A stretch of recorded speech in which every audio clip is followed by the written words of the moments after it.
Hi there, I'm Andy, a moon-chasing, manifesting, wander lover, and feel-good aficionado. Consider me your woo-woo best friend. This show is a sacred space for ideas, concepts, and modalities that might be considered taboo, but that I personally find a great magic in.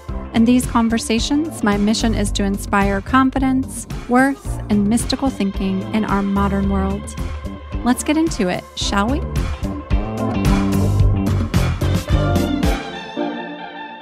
Hello, welcome back to the podcast.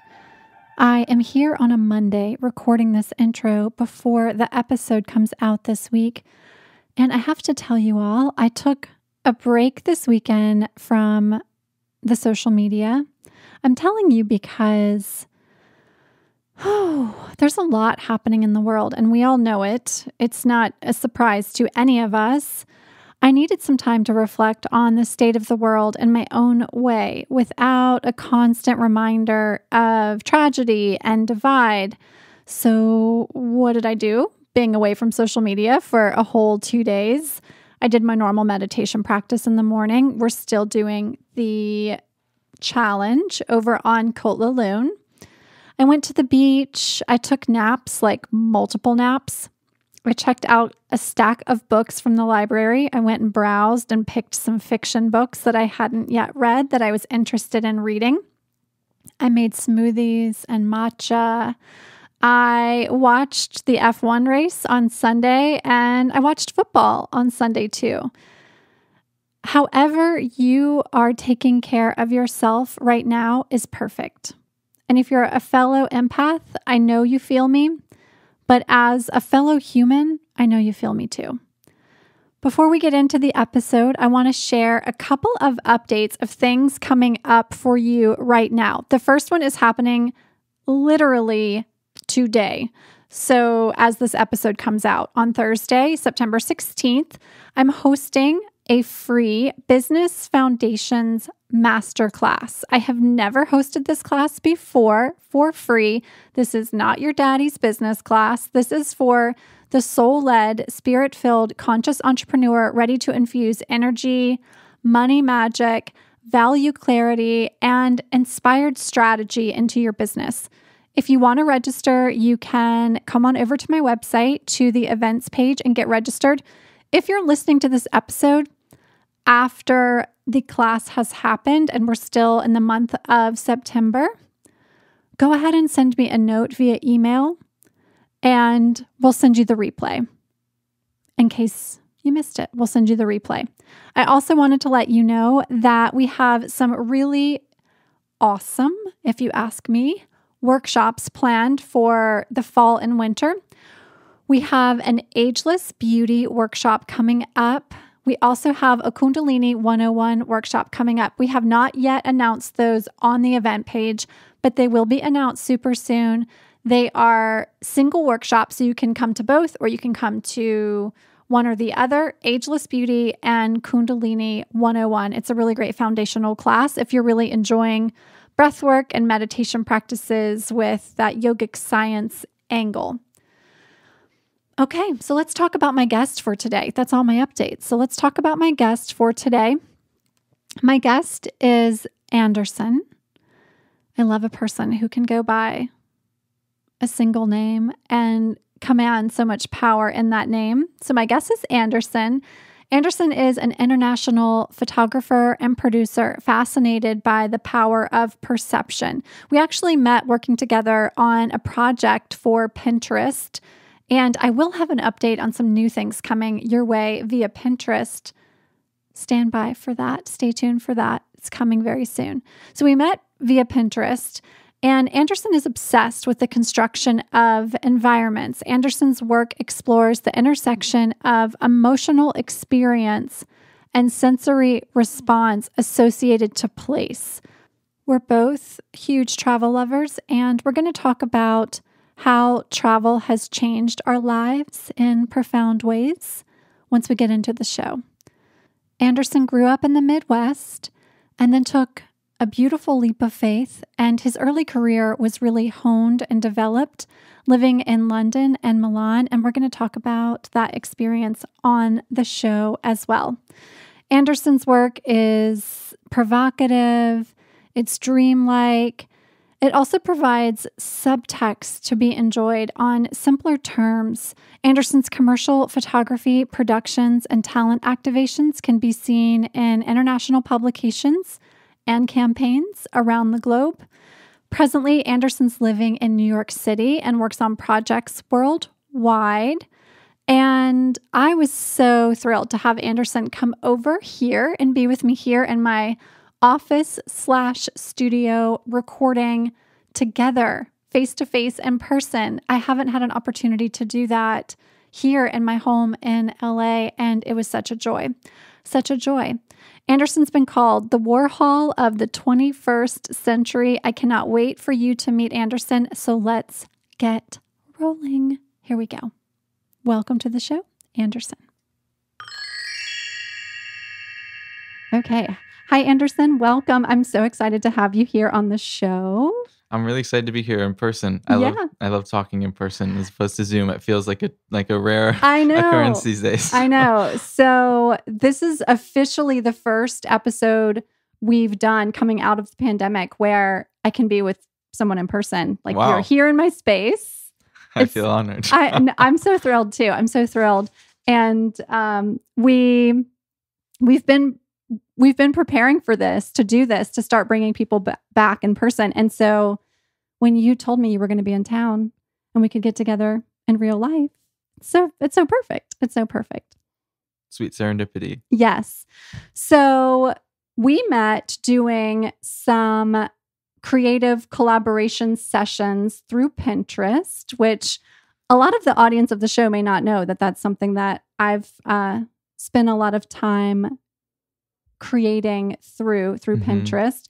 And you, in regards to Pinterest, are doing a lot of really beautiful things over there. Oh, thank you. Yeah, I love what you're doing. So we're going to talk about your work, but that's how we met. Yeah. And then we connected a bit further. And I love when I meet artists who have this deep divine spirituality connection through the way that they work as well. So yeah, I think it's always great to talk about this. I think a lot of times, especially in my space, which is more fashion beauty, is where I create and work now mostly.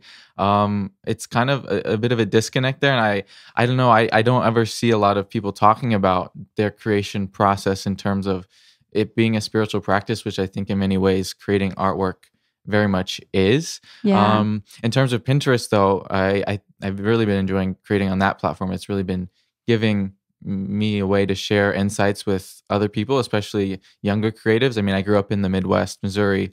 And so long I've cultivated such a good community on there of people just wanting to know what it's like. And it's been so great to kind of give that down to earth kind of perspective on what it means to be a creative and make a living out of it, because it can be difficult to do. Yeah, it can be incredibly difficult.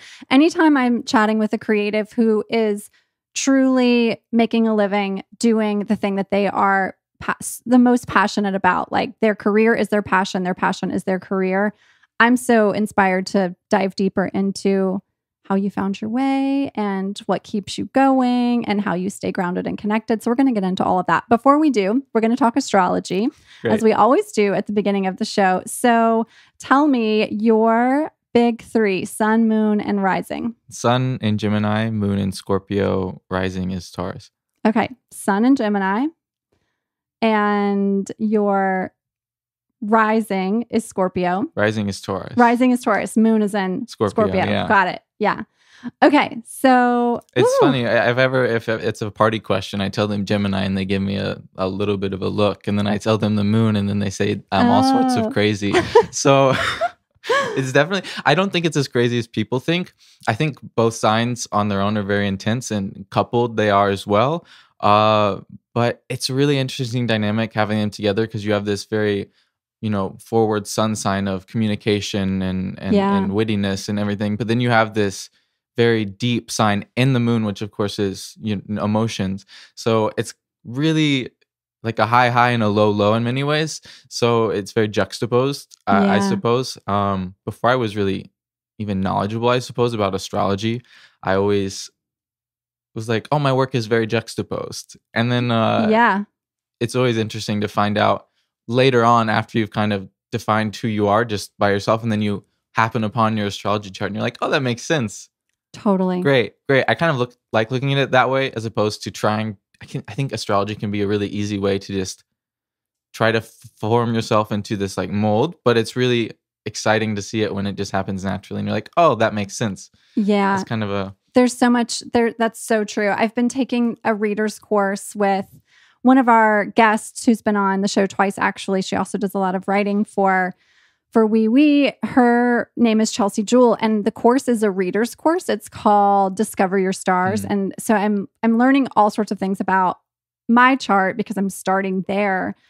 But then I'm having an opportunity to really apply things that I just never had really considered. Like yesterday we were in class and we were talking about Chiron, which is the wounded healer planet. And Chiron sits right between, for me, my moon and the IC. And that meant really nothing to me until I started taking this class. And now I know that means, as in your younger days, like as a child, that you're likely to have some wounding with your mother, which is like so a part of my story. And so I was saying to Ben, actually, like last week we were on a walk. When I first started dialing into that part of my chart, it was like, man, it would have been really nice to know that when I was 16. It would have been really nice to know that was what was happening. But now I look at it and it's like each little component just creates this really beautiful map of what this blueprint of our life that we can take lessons from. And your moon in Scorpio is it's witchy and like mysterious. And that really informs the work that you're doing. And then a Taurus rising, it's like luxury and like, and you know, all that kind of Venus-y energy. So it's like beauty through and through. It's really funny. I have to double check, but I think each of those planets are in that sign in my chart as well. So I'm pretty sure like my Mercury is in Gemini, my Venus is in Taurus. Ooh, yeah. And I think Pluto's in Scorpio. Okay. So it's like really, really big on those three energies. I think the Taurus really gets me sometimes. I just want to be luxurious all the time. So it's juxtaposed, and beauty is a big part. I was talking to a friend. She's a creative director for beauty projects. And I told her these things and she's like, oh, that makes sense. Most of the good photographers I know are Taurus. Yeah. And I was like, oh, really? She's like, yeah, it makes total sense. It's all about beauty and luxury. And I was like, yeah, that makes sense. Totally makes sense. My moon sign is Taurus and we both have a background in beauty. Yeah. So yeah, makes total sense. And I too, with a moon in Taurus, can be very much in that headspace of like, it needs to be luxurious or it's not for me. Yeah. Like that's very much. Yeah. I mean, we're sitting here in my house. And one of the things that when we were moving to Los Angeles, for me was like, we had to have garden space and like, we had to have like flowers and we had to have trees. And while there's lots of that in LA, there's not a lot of that necessarily in terms of like in your home space. But for me, it was like, it has to have. That to me is the luxury of being at home, is having that sort of space. For sure. Yeah. Yeah, no, when I first moved to New York, after I was living in between London and Milan before, but then I came to New York and I was actually shocked by the rent prices when I first moved there. Sure. I had some like really good places in Italy. It was beautiful, you know, it was pretty like cheap. And then I come to New York, I'm like, oh dear. So I spent probably a year where I was hopping from apartment to apartment, probably 14 places in 12 months, which is a lot. But the reason I did it was because I was so stubborn in terms of I do not want to rent a space for this amount of money if it looks this ugly. Yeah. I was like, I'm not doing that. I finally found this house from like the 19th century. It was like a standalone house in New York. And like there's like this butterfly wallpaper and like all these weird things in it. I'm all about weird aesthetics, as long as it's kind of beautiful. But I finally was like, okay, this is my place. There's like 2 fireplaces. I'm like, okay, I'll rent from here. I'm comfortable. Yeah. So Scorpio Taurus for sure. For sure. Okay, so let's talk about the world of beauty and your work in beauty. We both have that in common. So tell me a little bit about your story and the work that you do today. Yeah, so I mainly work as a photographer in the kind of fashion, beauty, advertising space. Mm-hmm. I also produce shoots, so that's just managing all the logistics, teams, catering, talking with agents. It's a lot more work than it sounds like in this little list I've given. But I started out actually not really in photography at all. I went to school studying music and mathematics, which also a big contrast. Interesting. Yeah. But also, I feel like music's a very good marrying of science and art. Totally. In many ways. But as a child, I was always creating. My grandmother, she'd always take me to like art museums and little cafes. I didn't know what SpongeBob was until I was in probably fourth grade. I was just watching History Channel. So that's kind of like, I guess, the foundation for the just love of arts. But anyhow, one day when I was in school still, I was taking on way too many things. I had the 2 degrees, was working at a startup doing a little bit of marketing work for them. I had my like wedding photo business on the side. And then one day I got a LinkedIn message from Google. I was studying in Nebraska, so I think I had 1,500 Instagram followers, which in a town of 300,000, that was like You were doing it. influencer status, Yeah. So then I was like, oh, Google. So I did like marketing influencing, I guess, for them for an app they were trying to launch. It was like a messaging app. I don't think it's around anymore. But that moment really struck me, and I was like, oh, I've kind of like hit it here. Like I got a Google campaign. I was pretty much making all the money that was coming in just due to my situation. And I was like, this is fun, but I want to do it like actually. I want to do it on a bigger level. So I booked a one-way ticket to England. And I mean, I'm sure we'll get into that a little bit. It's a huge adventure story, tragedy and joy and everything. But so I moved to England, and I kind of then got into the more fashion beauty side of things, because weddings, they weren't really like satisfying my creative needs. So that's kind of how I got into fashion beauty. And then Sure. I'm still working in that space now, and now I'm a little bit more, I guess, established, because it's very difficult to get established in that space, and I'm still, growing that. But now I'm trying to branch back more into, I guess, my roots and what I want to tell with my story, as opposed just because when you're trying to make it, that's all your energy is going into, like getting the jobs and meeting the people and then making the beautiful artwork. And now I'm finally getting to a space where I can kind of expand that story even larger, which is exciting. Yeah. And when you're just getting started, it's like so much of the work that you're creating, it's your work, obviously, but it's very much you're following a directive and really working to meet the request of the brand or the creative director of the shoot or whatever it may be. And you're now at a point where you can really start to, or not even start to, but you can really express yourself in a way that brings who you are to the art that you're creating in a way that any of us, when we're just getting started, can't, because we're just trying to we're just trying to make it work. We're just trying to like show up and like do a good job. But now you're on a path where it's like anything you're putting out, any of your art, any of your work, whether it's a paid project for a brand or something you're creating for yourself, is going to have so much of you in it, because you're not in those early days of like, let me just show up and hope I get another job after this. Yeah. I mean, I definitely learned a lot from assisting. That was kind of the big thing that really defined you. And I think when you're starting out in like any career, who you surround yourself with in that time is important, because that's what's going to get more or less like imprinted in your style and the way you create. And I was very fortunate in London. I had 2 mentors who were these 2 Italian fashion photographers, and they owned a studio, and I really just got to watch and see. And I had to paint they're called infinity coves or cycloramas. They're basically the huge photo studio walls, if you're listening and you're not familiar. And pretty much once it's used, it gets so dirty and you have to paint it. So I did that, but I also, got to create and have that space, which was great, because it can be very vicious in that world, especially with people being competitive. So it's really good that I got people who were very interested in my well-being and creative process. Yeah. One of the biggest things I learned from them was the value of culture. Midwest, it's kind of bland. There's not much of like anything that defines it from my perspective.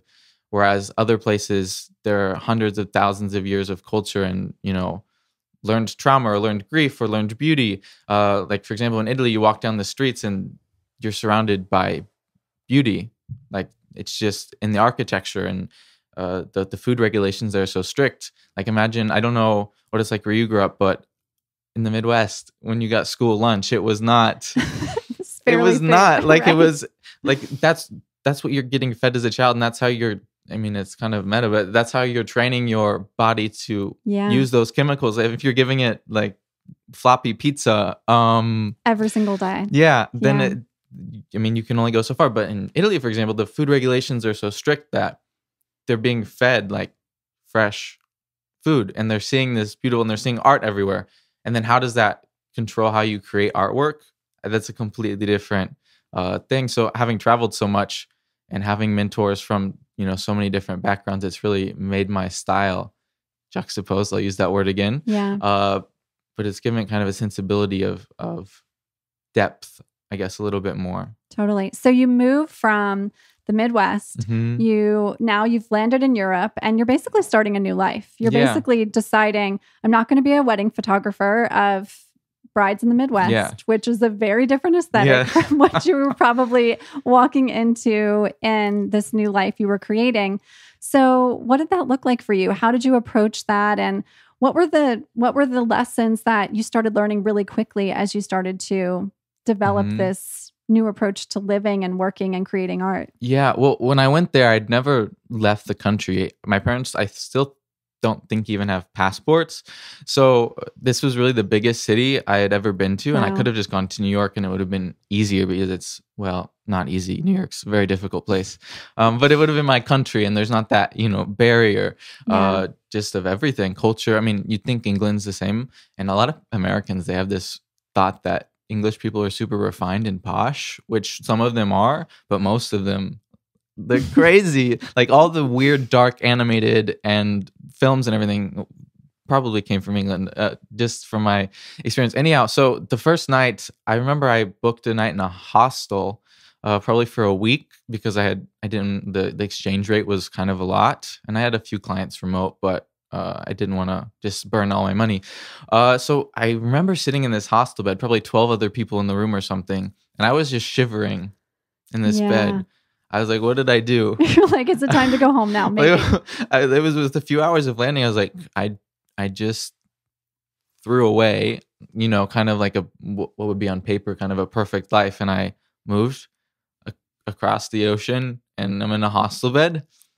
So a few nights I was like shivering in this hostel bed. Eventually I kind of got myself out of it. I would go on walks and just see what was around me. And eventually I found this hotel, which is now closed, Ace Hotel. That's a chain around Ace Hotel London. It had all of these tables where there are all these co-workers and like digital nomads and like all these people who were just living and working from wherever. And even though I didn't really talk to any of them, I felt this kind of sense of community just sitting at this long table with other people. This person's in tech, this person's in beauty, this person.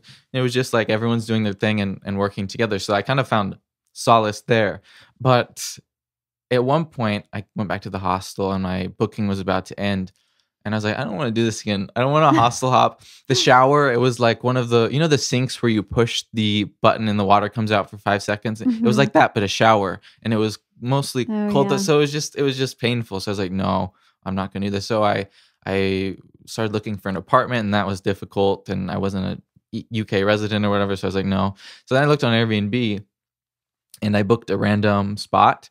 And turns out the owners of this Airbnb owned a photo studio. Perfect. And that's kind of the moment I was like, oh, something has my back, I don't know if you would consider that manifesting or if you believe in a deity, but I was some of all of that at work, probably. Yeah, absolutely. Yep. Oh gosh. And that's a whole other conversation, I guess. But yeah, I started there and then, I was really just shadowing for a lot of it. And then I was in London and then there's a whole bunch of stories there. I don't know how many, I have so many stories. I don't know. Ask another question and we'll see if we can go down a. For sure.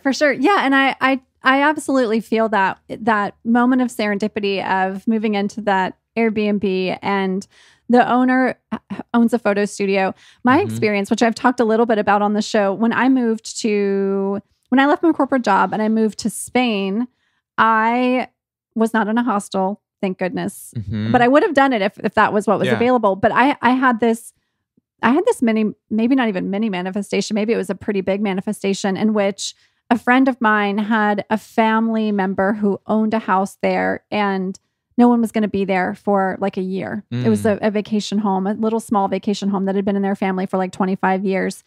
And they needed someone to it wasn't really house sitting. It was more of like, can you go and stay as long as you want, but give us a report back because nobody's really been there in a while. And I got there and the house was amazing. Everything was like perfect. The only thing that wasn't working was like the moped in the garage, So it's like everything's good except for the transportation. So when I got there, I ended up living in walking distance, less than a mile walking distance to the largest Buddhist temple in the West. I had practiced meditation before, but never in that way. And it completely shifted the trajectory of my life. This thing that I never even was expecting just happened to was like living in the shadow of this Buddhist temple and was like, well, I should probably show up there. There's a reason that this house on the coast of Spain and this little village was for me. Yeah. So, and now it's very much a part of the work that I do. And when I got there, I had no consideration that that's what I would get up to while I was there, that would be something I'd be interested in. I was coming out of the beauty world. I was coming out of a role as a sales and marketing executive in the beauty world. And very stressful. Yeah, totally. And I was thinking that the first thing I would be doing was more consulting work, really working with other beauty brands and doing a lot of consulting. And while I did some of that as I left that corporate job, I really was like, okay, the two things I want to do more of is travel and get into these wellness modalities that I've not considered before, because of this one practice of this Buddhist meditation experience has been this profound in my life. Like, what else is out there that I haven't explored? So yeah, it's funny what you'll like fall into. Yeah. It's really interesting for me to explore kind of the idea of when you can quiet your mind enough, what you can see more clear. Because like at the beginning of my journey, I suppose a lot of the decisions I made, they were definitely based on an intuition, but it was still kind of cloudy. I was like, is this the right thing? Kind of like, I'm blindfolded and picking something. Yeah. So it's like, is that right? But as I've, progressed, it's been a little bit easier to like hear that voice, I suppose, and like, oh, this is the right thing. So it's, I like I said, I studied math, and there's like a widely debated subject in between scientists and physicians and everything as to if everything is predetermined or not, right, which is really fascinating to me. Based on like Einstein's general relativity, there's theoretically, it's possible that due to these laws, which is a whole conversation. Look, there's tons of like great resources online if you want to dive into it, but there's reason to believe, and it's a huge debate, that everything could be predetermined. But of course you have all these, caveats and quantum mechanics, and it's a huge thing, but I don't know that there's an answer to it, but it's really interesting to think about there being like a set of potential opportunities for you, and then tuning into yourself and like trying to get out of your mind enough to see that and see what's best for your growth. Totally. If that makes sense. Yeah, it does. And then it's kind of just I do that in my art too, kind of trying to step out of my ego and then step into something that's a little bit more divine, I suppose. And I think traveling's helped that a lot, because when you hit low lows, you really, find out, a little bit more of who you are. And I think that's important. Yeah. I also find that when we're traveling, it's like those little tiny wins, which when we're in our comfort zone, when we're just in our, what we're used to, those little wins, like things like, okay, I just figured out how to ask where the bathroom is. Yeah. And I just figured out how to order coffee, and I know how to like get to the ATM and get money out. And those little, and now I know how to get on the bus, and I know how to get myself around. So it's like you start having those little tiny things happen that in your comfort zone where you've grown up or where you're used to being are just rote behaviors that when you have to when you have to approach everything as if you're doing it for the first time, and you get to celebrate, like, yeah, I know how to ask where the bathroom is, and I know how to order a coffee, and I know how to get on the bus now.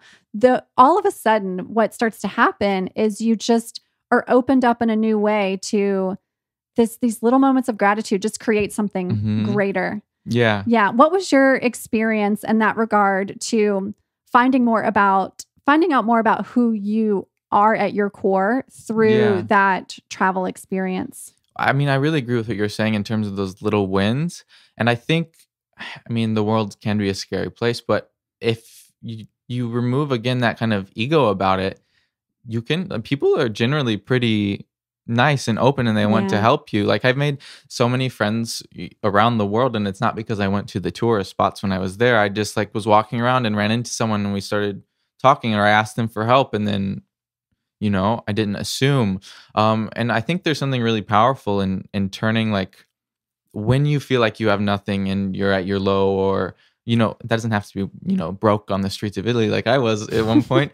But like, it could be in your own life. You feel like you're at a low. What I found really powerful, and this is super Gemini, I think, of me, is to take the complete lack and worry you have, and transform that into a sense of wonder and openness and possibility. There's a great line from a book by Toni Morrison. It's called Jazz. It's about 1920s New York City, and formerly enslaved peoples coming to the city, and it's described to these from the perspective of these people looking up into the black, deep blue sky and seeing, is this like a deep ocean and a sense of wonder. Whereas someone who, I feel like could generally say, oh, there's no stars, I can't see stars here. But to some people, that's viewed as, wow, there's such a sea of opportunity here. Yeah. It's so deep and dark. So I think if you kind of take that approach to your problems, you can, often see another way out. I said it's very Gemini because sometimes if there's like a lot of chaos going on, I'm like, you want chaos? Okay, let's just be chaotic. Like, we're already at the tipping point. So I think it's really valuable to kind of go to extremes sometimes, whether that's good or bad. There's value to find in both of them, I think. Yeah, for sure.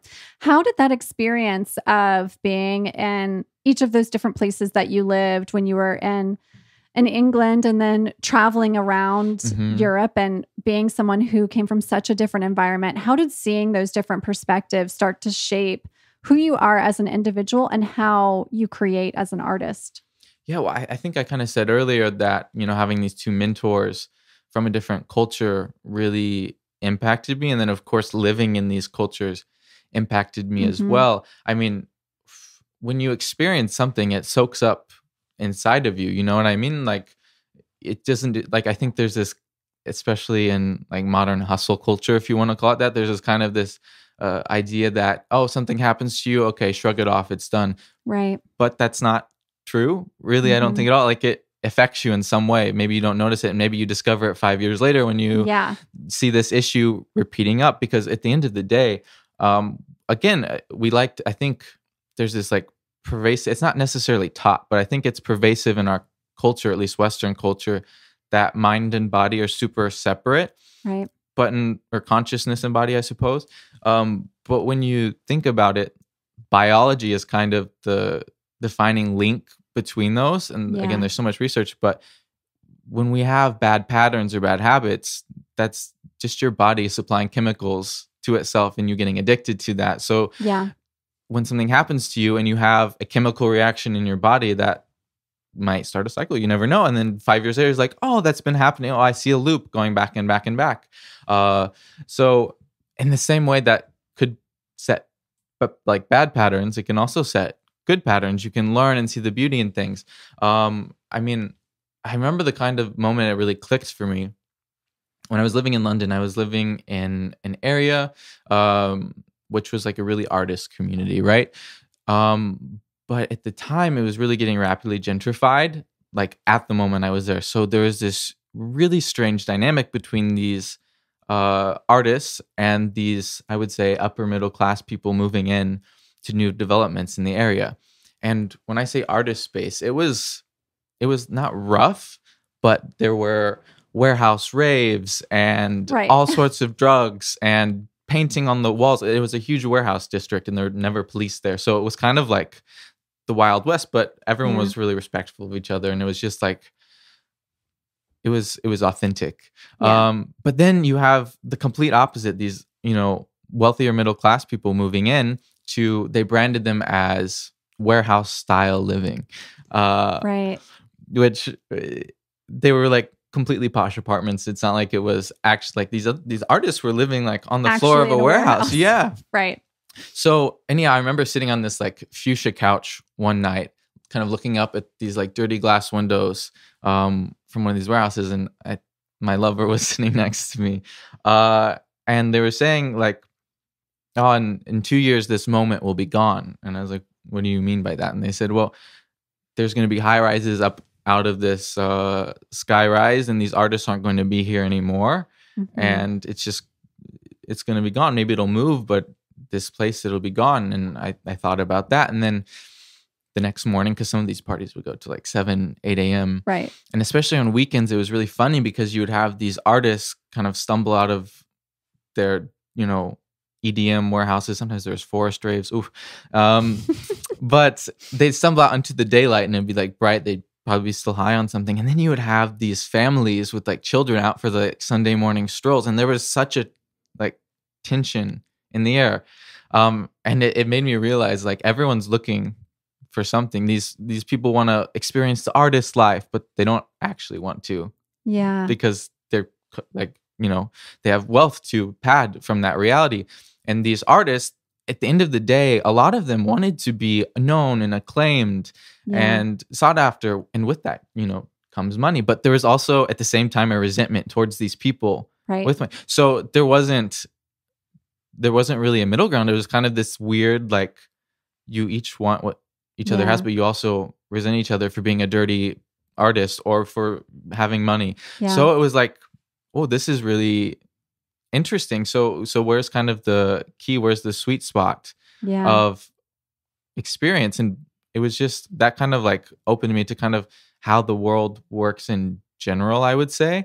And that's kind of like the defining idea. And then after that I left and I was traveling around Europe more. And then I start seeing that sort of same motif from different perspectives. And even to this day, I have friends of all, like I have one friend, I stayed with her for a few months. She used to run for Green Party senator, and she chained herself to a George Washington statue and a jester wig as a protest. But I also know people who are like Navy sharpshooters and a completely different, but there's still a general, I would say, idea that people operate off. Everyone wants something. Yeah. And it's kind of understanding that and then connecting with people in that way. And I'm not saying there's anything wrong with that. It's just kind of how I think, especially Western society, kind of operates. But that's kind of how I view and connect with people and view my artwork. I don't know if that answered the question. Yeah, it does. And there's just such a humanness to it and a duality that is within all of us. That one of the things that comes up for me often, and the work that I get to do, is when folks are feeling really, quote unquote, triggered by something, it's often just a projection of that thing that either you deep down inside subconsciously wish that you had, like that projection of, okay, I'm the artist and I am seeing the person with the baby stroll and their coffee in my neighborhood in the morning, and I'm triggered by that person. And but there's something deep down within me. There's a duality that's like, I am an artist and I want to be authentic to my core, but I also would like a little bit of that too in my life. And with the way to get that would be by having my art be commoditized in some way, which is something that I don't want to consider, but ultimately I would need that to happen if I want that lifestyle expansion in that way. And there's such a humanness to considering all, we're just such complex creatures. There's such a humanness to considering that in the way that you create. And I think that's really beautiful. So when you're considering your practice of creating art and yourself as a spiritual being, how do you think that those things intersect? Yeah, I mean, again, there's so much duality there, and the way I see it, there's kind of like two schools of thought, and then I'd say I'm sort of, I guess, kind of in the middle. But I'd say the defining factor is we create from what we experience, and that's true for artwork, but also in a broader sense, just your life. What you're bringing into your life, creating, manifesting, whatever you want to call it. So I would say like the first school of thought I see it is kind of this more ego-based creation where something happens to you, and good or bad, you have an experience and you get inspired by it, and you have this passion. You want to create this artwork that represents this experience, something of this sort. And then you kind of have the other way, which is what I relate to more, which is a more aesthetic point of view. The aestheticism movement was kind of around the time of like Oscar Wilde, this period, and it was more based on kind of the idea of art for art's sake. So you're just creating something with things in mind, and thoughts like this go back ages. I mean, even if you go back to Greek philosophy, like Plato, he had this idea of forms, right? So there's form of justice and there's a form of beauty as well. And his form of beauty wasn't based off of necessarily personal experience, but that pattern in nature, this looks beautiful, because there are things we generally see as universally beautiful. So it's kind of this idea of going back and we're just creating something to be beautiful. And I think that's a lot more spiritual. I used to study music, as I was saying. So from my perspective, like if I'm ever working on something, I never want to play music that I'm emotionally attached to or could be quote unquote triggered by, because then I'm projecting my mental state, I suppose, to this emotion. And then I'm creating from this emotion. And oftentimes I kind of lose this connection to my center or my hara. It's like, that's in Japanese Reiki. I have a good friend who's a practitioner. That's what I refer to it as, but lose my grounding, I suppose. And I kind of just go into this, like, what am I doing? What am I creating? But for me, like, as we create from what we experience, I have these experiences and they've happened to me, and I have this style as an artist. So the more I can get out of my head when I'm creating and really connect to the divine, I don't know what you want to call it, the better for me. Like my best artistic moments happen when I'm completely zoned out. I don't want to say possessed or anything, because I don't feel like that at all. But it's just like there's almost like a stream coming into your head. You're like, you just know what to do. You understand. And that for me personally has never come from a certain experience I've had. I'm never trying to replicate something. It just kind of flows into me when I'm in a state of mental calm and mental quietness, and then my inspiration gets triggered. And then of course when you're looking at the resulting artwork, you're like, oh, that pattern keeps coming up. And it's not because you intentionally decided to, I'm gonna draw the S shape there. It's like, oh, there must be something in my mind or psyche that's creating this. And then it's really fun, kind of sometimes as a tool to look back and think, oh, maybe this is from this experience. Then you have fun moments like that. So I think in itself, it kind of does it, but I never really create from an ego-based perspective. Nothing against it. I know so many great artists who it's a catharsis for them to, get these emotions off their chest and create a beautiful art. And that passion can create some really beautiful work, but it's never really identified with me as much as this more abstract way of seeing beauty. Yeah, I love that. And I think it's also just, as you're talking about this, it's one of the things that's occurring to me is that, sometimes there's this like kind of ugly story that's like, you have to be really emotionally kind of fucked up in order to create great art. And that's just, I think that's just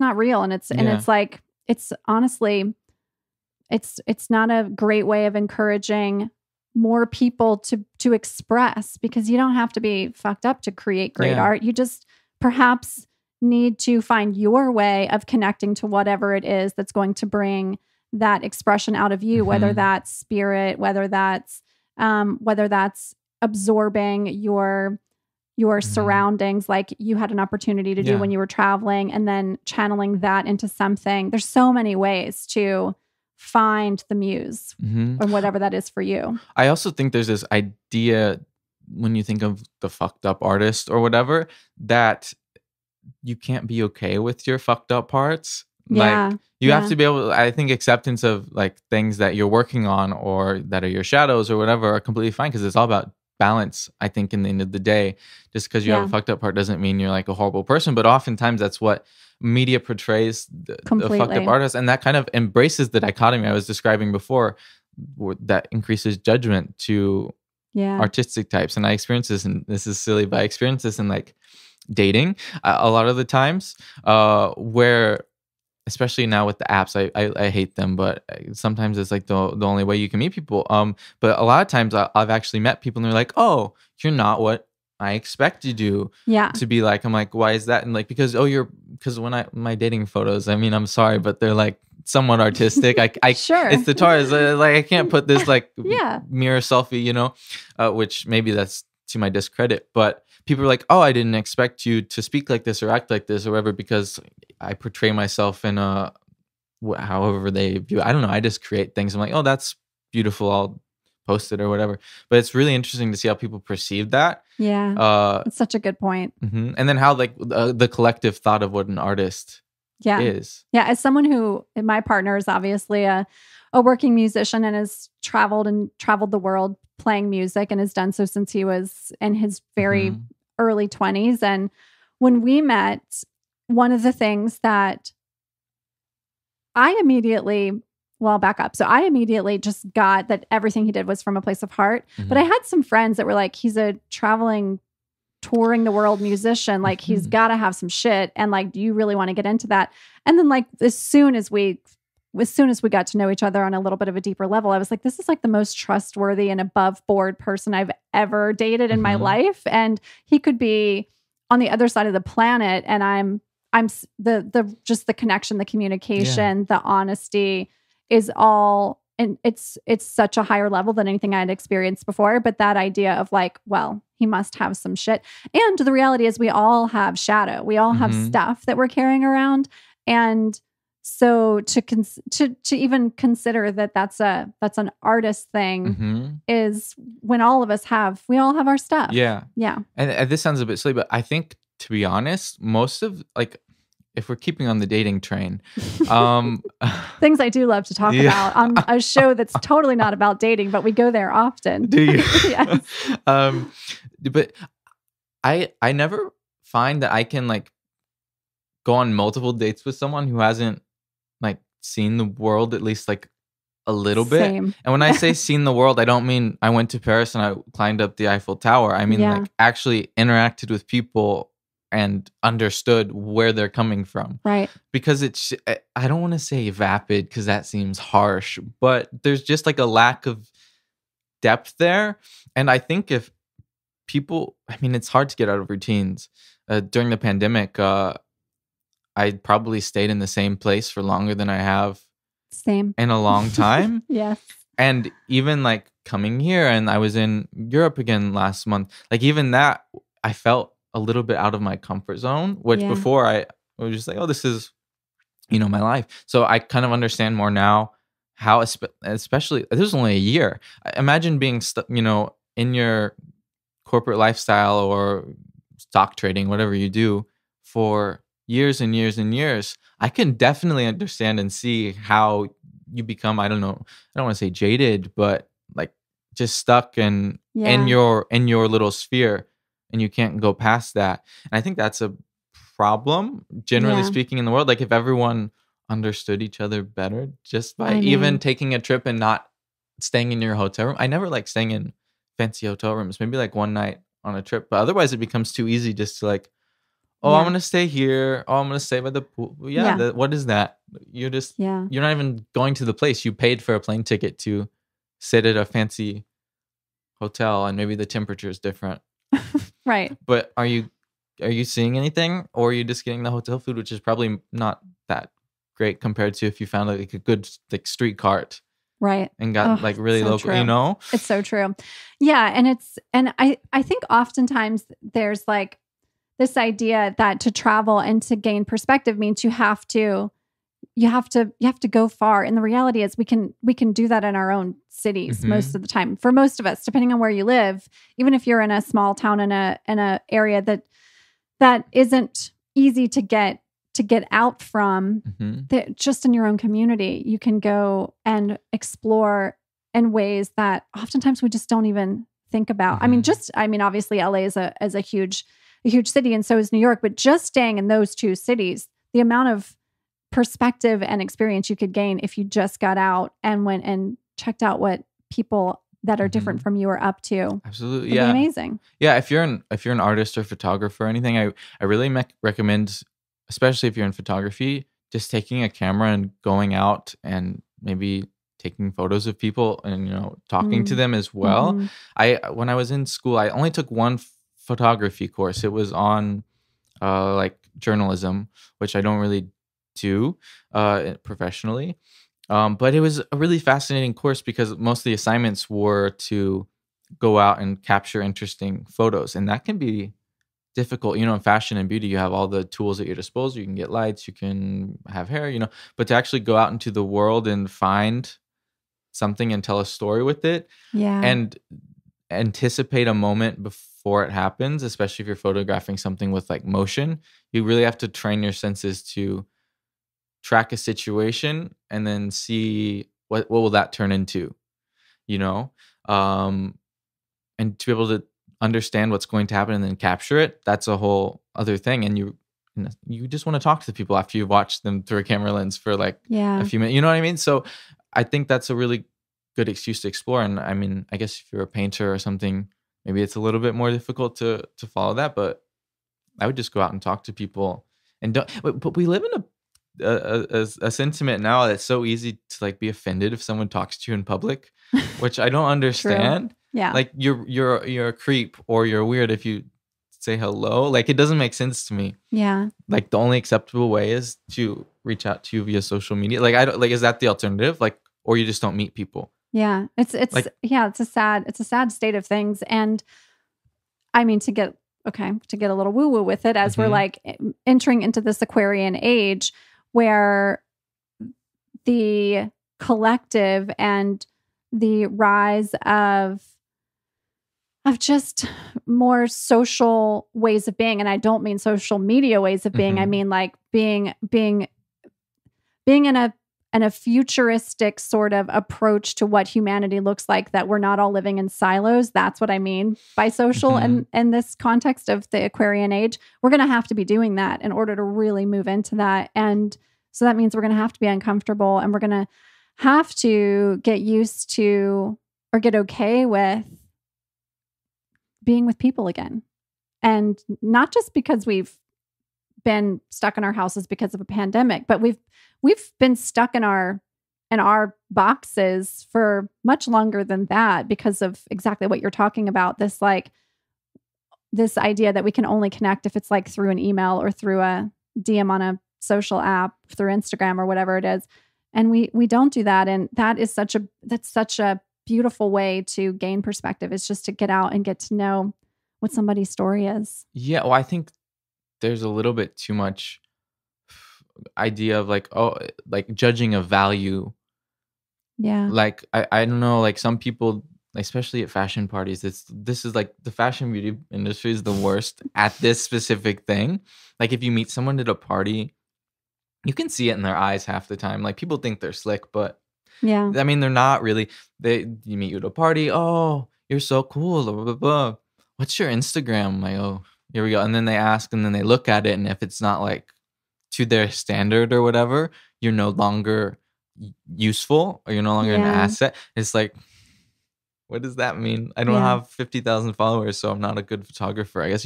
Just like things like just immediate like value judgment based on an online profile. Yeah, that's not going to raise the collective consciousness real quick, for sure. For sure. Oh, yeah, we could talk about this sort of stuff for hours. I love conversations like this, for sure. Yeah. So, okay, let's get into our closing 5 questions about you. And I'm so interested to hear these for you because, well, one, I just love to know what Scorpios are up to in these sorts of questions, and Taurus too. And of course, and of course, just you as an artist. So the first one is, tell us about an object or charm that is special to you. This one is probably my camera strap. I've changed it for each camera I've kept the same one. It used to be my grandfather's. Oh. I don't think he did anything like too professional, but it's this really beautiful, I should have brought it. It's this really beautiful like rainbow woven strap, and there's still like places for film canisters to go in the strap. They're a bit worn out now, and I don't really shoot film, so it's not really relevant, but it's a really beautiful, unique strap, and I don't know, I find sentiment in holding it. Yeah, that's so special. Yeah. I mean, you're bringing his energy into your work. That's so cool. Yeah. Yeah. He was also into music a lot. I heard stories that I never met him. He passed before I was born, I think. But he was apparently into music as well. He would lay on the floor listening to like symphonies or whatever on the radio, and he would like conduct in the air. Oh, That's the one story that kind of So sticks in my cool. head about him. Yeah. yeah. Oh, so special. Okay. What is a book that changed your life?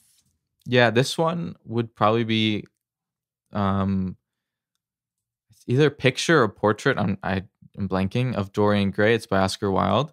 And that kind of there's still a quote from it on my website, actually on the homepage. If you go through my site, if you scroll down, there's like a gallery of my images, and then interdispersed are different quotations from different pieces of literature or lectures or whatever that I find relevant to my work. I view things really pretty holistically, but this one in particular, the quote is, there are two characters in a garden. One is an artist, one is like a friend of the artist. And the friend is talking to the artist about art and the way things are. And it's something along the lines of, men these days treat art as if it were a form of autobiography. We have lost the abstract sense of beauty, which kind of really supports the thought process I was kind of going into before about, creating with this more spiritual, just beauty-based thing, and letting happen what may happen with your artwork. So that's kind of that. The rest of the story, though, it goes completely off the rails of that. It's a crazy book that other Scorpios probably might like too. Basically, someone's youth gets captured in a painting, and they're like almost immortal. But the whole piece, it's very funny, and kind of done in that aestheticism movement. So it's very beautifully written and everything. It's really interesting. I just learned that it was actually heavily censored back in the time, and there's like two versions out now because Oscar Wilde, I believe, was gay, and at the time when he wrote it, it was a lot more suggestive between two of the male characters. So they had to like heavily redact it as to not poison the public or whatever. And I've just found this out, and it's so interesting to me that there's two versions floating around. So is the version of the way that he wanted it written, is that one out now too? I think so, but I didn't realize. I don't know if it's like the main one in circulation, or if you have to go to find like the unredacted version. But even in the censored version, you could still like, there's a few lines and like, what's are they in love? Like, Yeah. So I think that's super interesting too, and just a sign of the times. But I don't know, it's kind of a fun little fact. Okay, we'll put the book in the show notes for anyone who wants to check it out. Okay, tell me about an experience or moment that changed your life in a profound way. I probably would say kind of that experience like on the couch where I realized that dichotomy of these two people like so clearly and blatantly, because I was like, more or less an outsider, which helps, I think, understand, because obviously if I lived there like for years, I probably would become numb to it. But as kind of an outsider placed in this situation, more or less, I was like, wow. Because when I went there, I was like, oh, I want to create art, I want to do this. I wasn't really, I was still very fresh. Like I had never experienced yet, like this idea of like what it takes to be an artist in a big city. Because I was like, oh, I got this figured out in the Midwest. I'm going to do the same you've been thing shooting here. weddings in the Midwest. You were like Yeah. coming out of that, and now you're like sitting on this fuchsia couch, and you're like, oh wow, Yeah. In the middle of like a huge city of millions versus 300,000. So I still had kind of this new perspective on, or outsider perspective, which is why I love traveling so much. You're constantly getting put in this position of, doesn't matter who you are, how much money you have, or who you think you are in some certain social circle.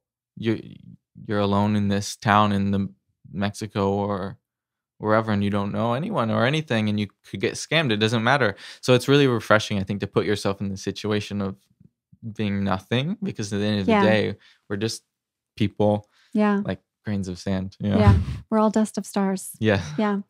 Completely. Okay. What is something that you do for your health and wellness?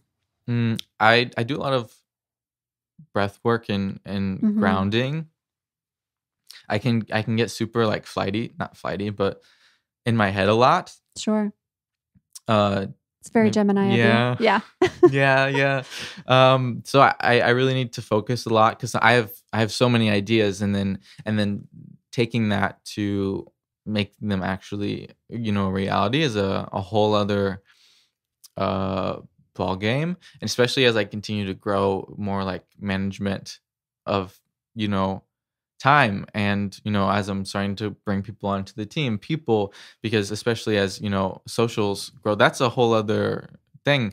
Like the thing with, like, we met on Pinterest, right? Like that's been so great, but I've experienced really good growth on that platform, and it's like quickly become like, oh, like I'm like, it's not like I'm a social media manager. I don't do that all day. Right. Like right. the reason I think I've experienced such good results is because, like, it's a fresh perspective. Like, oh, there's a photographer who's working in the keyword working in the real world. Yeah. So I'm on set for 12 hours a day, for a week or whatever. And then that doesn't leave me much time so it's really been, especially as you grow, it's a lot of balancing and figuring out, okay, I could do this, but do I have the energy? Do I have the time? No. So how do I make it happen still? So breath work and grounding, especially in the middle of the day, beginning of the day, is super important, especially if you're working multiple time zones, because then it turns into like you just want to check your phone at all times and answer the email, but that's not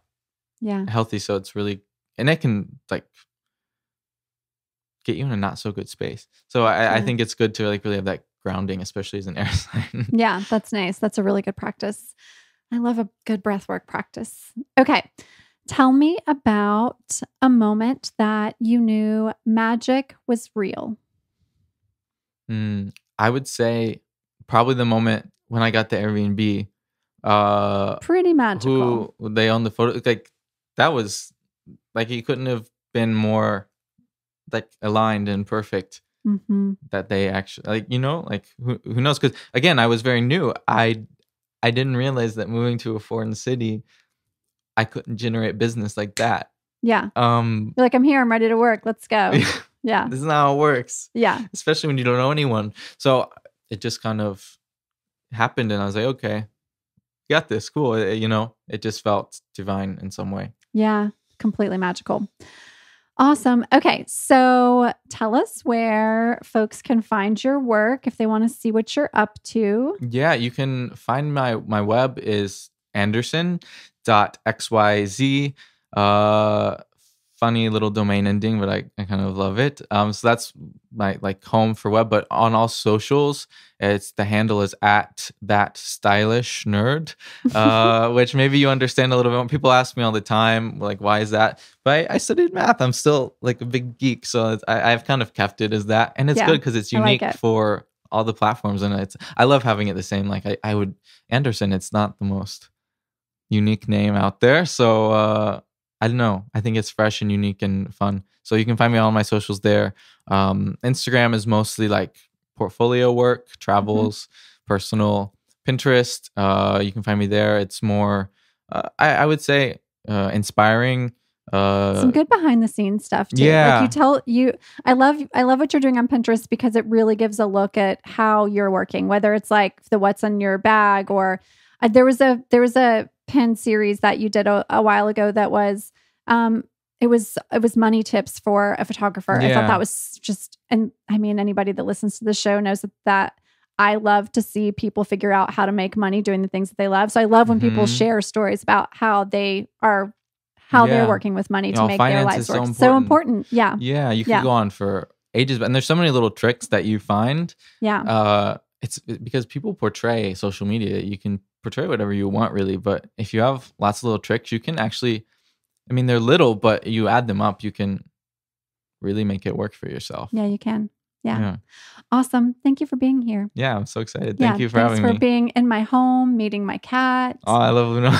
Yeah, my partner, got to see Ben, the whole thing. Yeah. Thanks so much. I appreciate you. Thank you. Okay.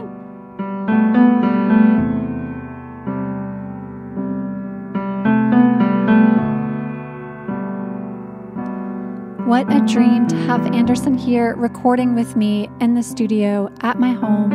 I'm so grateful. It's so wonderful to spend time with someone as creatively unique and so interesting. The world travel stories we could have continued to swap could have kept me here all day long. I'm so grateful.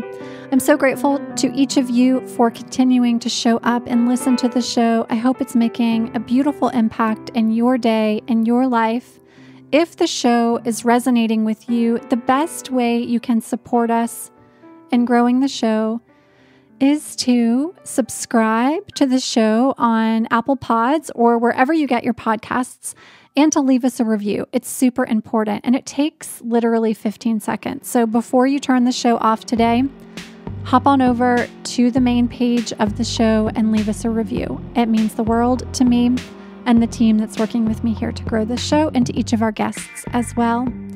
If you loved this particular episode and want to share it with a friend, send it along. Send it to your artist friends who perhaps need some inspiration, or an aspiring artist who needs to hear someone else's story, to be expanded, to consider new ways of finding inspiration in the world. Send this episode their way. If you'd like to share on social media, tag us at YWWBFF. Make sure you're following us over on Instagram as well. And you can find me at WeWeGirl. And our website, of course, is wewegirl.com/podcast. And we have every episode loaded into that page with transcriptions as well. So if you're looking for a transcription, we've started adding transcriptions to our new episodes. That's available at wewegirl.com/podcast. Until next time, I appreciate you for being here. Thank you so much for joining me. Much love. Sat Nam. Sat Nam.